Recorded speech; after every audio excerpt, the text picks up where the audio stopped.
Hi guys, I'm Casper, and welcome back to another video. Tonight it's quite late, I can't sleep, so I thought it'd be a good time to film a video because last night I went to a party and I may as well throw it all out there while it's fresh in my mind. Today I'm going to be talking about autism and alcohol / parties. As most of you know, I am 22, which means I'm an adult. In the UK you can drink when you're 18. And I've been going to the pub and drinking not to excess. I know my limits since my 18th, really, yeah. And some people have said that it makes sensory issues worse, so I thought I'd talk about that.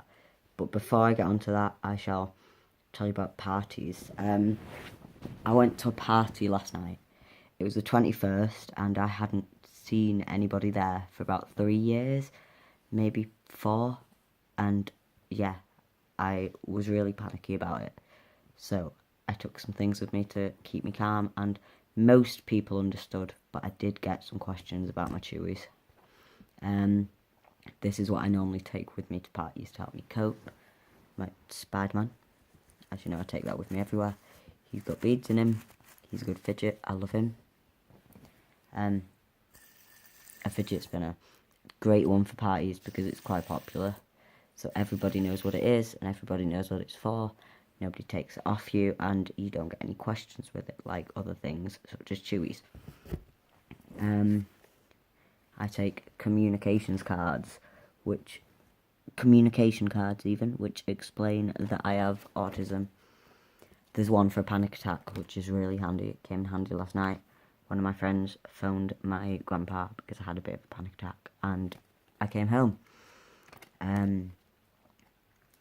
There's one about anxiety disorder, which also helps because most of my friends know, but some people don't.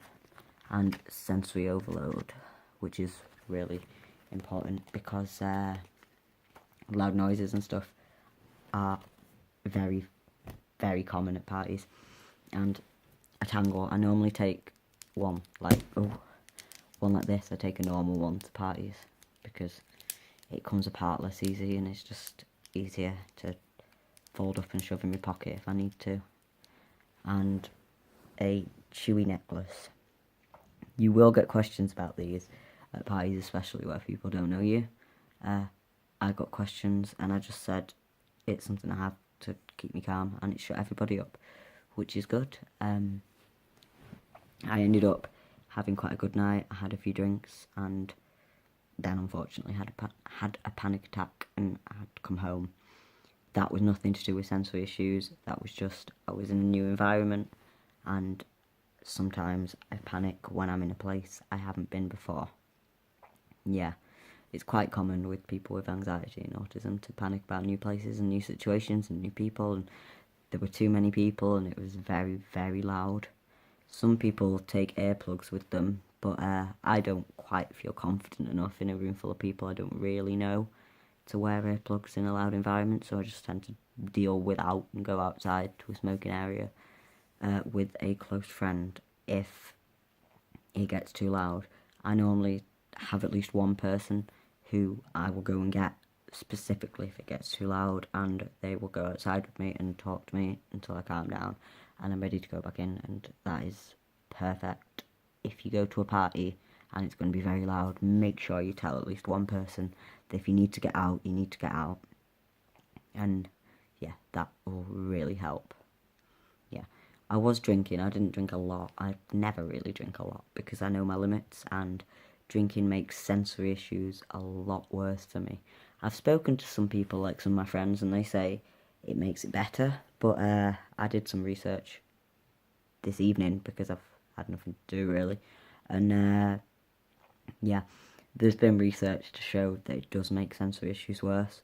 For me, it makes noises like louder. It's really hard to explain. It makes noises louder and lights brighter, which is why I tend not to drink very much at parties, because if I end up drunk, it gets worse, and nobody wants to deal with that, especially not me. Some autistic people feel like they shouldn't drink because of this, but don't let autism stop you from doing anything. Obviously, if you're over 18, just stay safe and be careful, and make sure you can get home, especially if the sensory issues get worse, because public transport is hell with sensory issues anyway, let alone when alcohol is in your system, and it gets worse. If you're under 18 and are in a situation where you have to drink, you shouldn't really, because it is illegal in the UK, but if you have to, make sure you're somewhere safe and make sure your parents know. That is the main thing. I have been in many situations where I've had to phone someone's parents and they didn't know they were drinking and they blamed me, and it wasn't my fault, it was the person's fault for getting into that state. And yeah, you need to stay safe, autistic or not autistic. You definitely need to stay safe for drinking, and make sure your parents know. Even if you're over 18, I live with my grandparents, I'm 22, and they still know when I'm drinking, mainly because they may need to come and pick me up because sensory issues get worse. If they do get worse for you when you're drinking, tell a member of staff, tell the bouncer. They will help. It sounds weird, but they're there to help. Members of staff can be really, really helpful and like take you into the back if you're having a sensory overload. It's happened to me in pubs before. I don't go to clubs because it's far too loud for me. It's happened to me in pubs before when I've had a bit to drink and my hearing's got more sensitive. I've spoken to a barmaid and she's taken me through to the back somewhere quiet and given me some water. Make sure you tell your friends if it gets worse. Yeah, because your friends will always help you. Well, they should do if they're proper friends. Yeah. Make sure, try and familiarize, that's my stutter. Try and get used to, I bet just use another word. Try and get used to the place you are before you start drinking, in case your sensory issues get worse, so you know of somewhere quiet that you can go. I normally tend to go for the smoking area, because there's normally a decking in pubs, and then stairs, and then a quieter bit at the bottom. If you go to the quieter bit, it's normally fine. You normally can't hear anything. It's a bit cold, but take a jacket and you'll be fine. Don't feel pressured into it. If you feel like your sensory issues are going to get worse, I can feel it when I drink. I normally have one drink and I can feel it getting worse, so then I stop. Do not feel pressured to continue drinking if you feel your sensory issues are going to get a lot worse.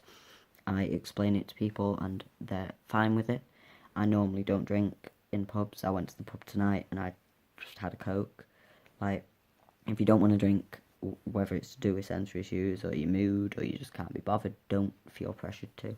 There's absolutely no pressure for you to drink at all in any situation, and don't let anybody make you feel like you have to, especially not if your sensory issues get worse. But my main tip is just keep things that keep you calm when sensory issues get worse, and make sure you have somewhere quiet to go to. Speak to people and it should all be okay.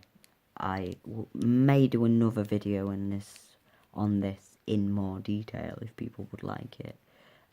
But let me know in the comments if your sensory issues get worse when you've had alcohol in your system, and if you would like me to do a more in detail about the scientific reasons why it gets worse when you drink. I was going to, but instead I just decided to do a list of tips, because not everybody is a nerd like me, and not everybody will enjoy the science behind it. Also, my next video will be the Just Awesome one. I decided to do a longer one of everything. It could be about half an hour long, but I'm going to film it on Monday or Tuesday, and it will be up straight after, because I'd film and then upload straight away. But yeah, I hope this video has been helpful, and let me know down in the comments if you would like me to do a more in detail scientific video about this, because I'll happily research it. I really enjoyed researching this afternoon, and I'd like to put some more of the things I found in this video. So yeah, let me know if you have any tips as well. you could help people in the comments. Talk to me. Yeah, I really like talking to people, and nobody seems to talk to me on my YouTube videos in the comments, and that makes me sad. Yeah, so I shall see you next week, and I hope this video has been helpful for at least one of you out there. Feel free to subscribe. You don't have to, but it would be very nice if you did. I'm nearly at 50. Might do a giveaway when I get to 100. Who knows? Right, see you soon. Bye.